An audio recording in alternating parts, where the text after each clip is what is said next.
Your Excellencies, Monsignor, dear priests and deacons, dear sisters and brothers in Christ, may the Lord give you peace and joy. The words of the prophet Isaiah resound a particular way today in our cathedral during this Christmas. Around the bishop is gathered the presbytery from different parishes of our apostolic vicariate of Southern Arabia. I thank all the priests present, especially those from distant places. We also feel profound unity with the priest who has recently arrived in Yemen to serve the church in that suffering country. I thank the Apostolic Nuncio, Archbishop Christoph, for his presence, and Bishop Paul, who is always ready to support me. I also thank the deacons present and members of our clergy. I also thank the faithful present who joined us in our Christmas celebration, especially the consecrated persons. Indeed, the words Jesus in the synagogue about the prophecy of Isaiah are also valid for us today in this church. This text is being fulfilled today, even as you listen. We first recognize our priestly anointing, the one we received on the day of our ordination. We recall that there is a profound link between the baptismal priesthood and the ministerial priesthood, as written in Lumen Gentium. Though they differ from one another in essence and not only in degree, the common priesthood of the faithful and the ministerial or hierarchical priesthood are nonetheless interrelated. Each of them, in its own special way, is a participation on the one priesthood of Jesus Christ. The ministerial priest, by the sacred power, he enjoins, teaches, and rules the priestly people. Acting in the person of Christ, he makes present the Eucharist sacrifice and offers it to God in the name of all the people. Therefore, the anointing we have received is not for ourselves, but for the holy people of God. We are consecrated to serve the people. So, our priestly consecration is for the mission. As Pope Francis reminds us, my mission of being in the heart of the people is not just a part of my life, or a badge I can take off. It is not an extra or just another moment in life. Instead, it is something I cannot uproot from my being without destroying my very self. I am a mission on this earth.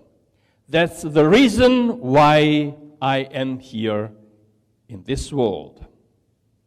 Having received the anointing of the Holy Spirit in the sacrament of the orders implies that our whole life has been taken at the service of the mission, soul and body, mind, feelings, and affections. We no longer belong to ourselves, but to Jesus Christ. We too are sent to bring the good news to the poor, to proclaim liberty to captives, and to the blind new sight, to set the downtrodden free, to proclaim the Lord's year of favor. Of course, we are never sent generically. Being sent always means being sent by someone, with someone, and to someone who lives in a precise geographical and social context. We were sent to bring the good news to these territories, to the Apostolic Vicariate of Southern Arabia, which for us means, above all, taking pastoral care of the faithful who live in this part of the world. Not only those who attended the church, our communities and groups, but also those who have distanced themselves from the church from different reasons. We too are called to be an outgoing church and not a passive waiting church. Outgoing church. The synodal process that Pope Francis has been guiding these years asks us to go out to meet all our brothers and sisters and journey together. Furthermore, interreligious and ecumenical dialogue for promoting peace and justice is part of our mission in a country like this. Is essential, is part of our mission. We live among people of different religions. We need to walk together. Dear priests, we serve our people through our priestly ministry. We are a migrant church made up of people from different nations, cultures, languages, and rites.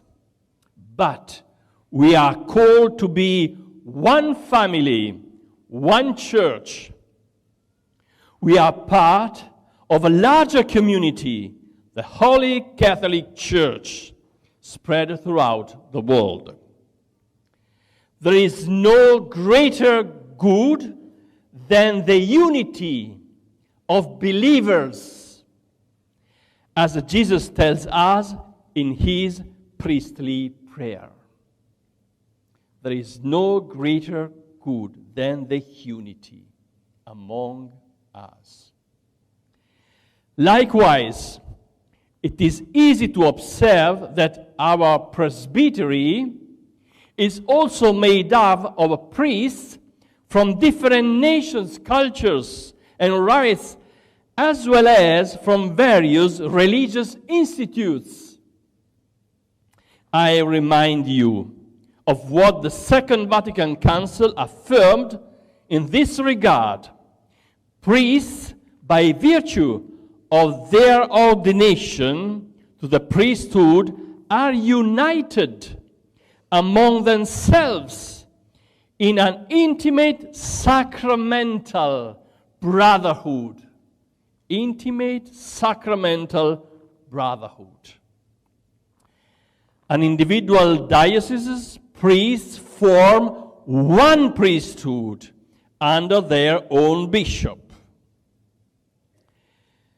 This makes us understand that to exercise the ministerial priesthood authentically, it is necessary to have unity among all priests.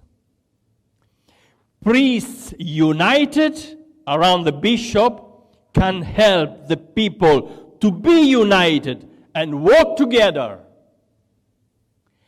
A disunited clergy makes the journey of the people very difficult. In the same way, every priest in the Vicariate must be for all faithful and not just for a particular group or linguistic or ritual community, even though their ministry may concentrate on a specific ecclesial reality. In this spirit, I ask you to renew your commitment to the priestly service. Finally, in this Holy Mass, I will bless the oils and consecrate the Chrism, which will be used for the priestly service. May these sacred rites help us rediscover the profound meaning of our priestly consecration and allow us to rediscover the apostolic zeal we need to live our mission with enthusiasm. May the anointing of the Spirit be renewed in us. Apostolic zeal is reborn in relation to the intensity of our spiritual life. Let us leave all mediocrity and rediscover our love for Jesus Christ and are faithful by joyfully placing ourselves to their service. We must rediscover the living presence of Jesus Christ every day among us. Who is Jesus Christ for us, for me, and for you? Who is He now for us?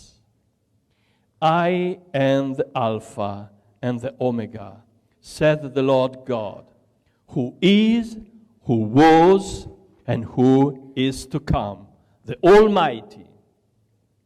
These words from the book of the Apocalypse are essential in a world troubled by conflicts and changes that frighten and make us insecure. Let us look to Jesus Christ, the profound meaning of history and of the world. Jesus Christ is our reliable hope, by whom we are called to be witnesses among our people and for the whole humanity. Dear priests, thank you for your daily pastoral commitment to the Vicariate. May the Lord bless and sustain you and give you peace and joy. Amen.